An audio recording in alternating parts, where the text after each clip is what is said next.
Hello readers and seeders, my name is Joseph Moore and you are watching The Jalden Show.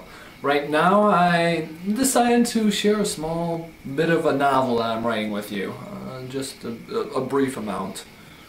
Now what you don't know about this novel, I'm just going to fill you in. It's about two kind of races, one reptilian in nature, one like us, human. And they're both going to meet later on in the novel, but at the beginning I'm just kind of going over the world, and I'm world building, generating internal plots to be worked out. You might get the picture later if you decide to read the book, and if I ever decide to finish it.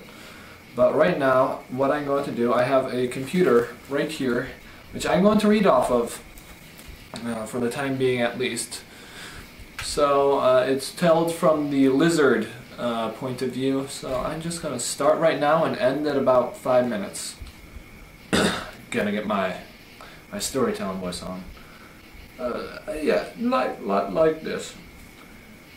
It was a cold, dark, wretched cell. The complete darkness was so profound it seemed solid. His vision was poor before the cell. He thought he might be blind now, though he had little way of knowing. His mind missed in light.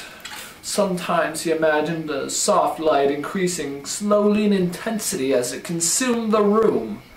This hallucination wasn't illuminating, nothing concealed by the shadows was revealed. Instead, it was as if the dark decided not to be black, but instead yellow or white or red. He would stare in wonder as the colors grew around him, but he would blink, and the hard blackness returned. The cold stone had long since wormed through his old scales and doused his internal fire. He had been left in the cell a countless number of days. There were no windows, chimes, or calendars. Days could only be differentiated by the number of times slept and times the meal came. He couldn't have guessed how much time had passed since he had last been outside, on the surface. It might have been a few months, or perhaps over a year. Time crept forward as a minute blurred into days, blurred into months. There was nothing in the cell but 4 walls, a door, and a small hole in the back corner, and all he could ever do was eat, sleep, and occasionally defecate. Food and drink arrived every day in stone bowls via a small slit in the door. When the food was delivered, no light came through the slit. The only sound was made by a scratch of stone on stone as the slit was opened. The sound of stone bowls being removed from the floor and the new ones taking their place, and the slit closing once again. These sounds repeated once and only once every day. Often the meals consisted of a hunk of stale bread and warm water.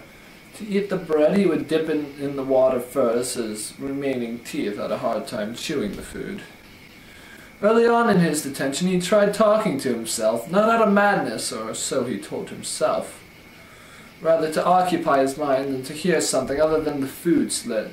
After a while, talking grew boring, so he turned to just thinking silently. Sometimes he didn't even think. Sometimes he would lie on the floor awake, without a single thought entering his head until sleep came once again. When sleep did come, he would dream of his childhood. His mind replayed the days at the Bakar, doing drills with his friends, sneaking into the kitchen, graduating, and the choosing ceremony. He had wanted to become a guardian like his mates, but instead he was chosen as a page to join the ranks of administration, something he had not regretted. After a while he stopped eating and only lied on the floor. He remembered being told that people were known to eat their own tails in the cell. If he had the strength, he would have laughed at the thought. Food wasn't lacking, only life. If he had the will, he could have lit up the cell with a quick flash of fire. In the first days, he would coax the small fire in his hand, sustaining it for small hours at a time. He would even watch in fascination as the flame violently licked the air. Its hypnotizing glow captivated him, even though his eyes could no longer see the fine details of the flame. Let's see what time we're... Oh, I'll just finish up this paragraph. After a while, he only used his fire to navigate to find the hole in the floor, but before long, he just stopped trying. Conjuring fire had required a considerable strength, and he had little to spare. I hope you liked it. Bye.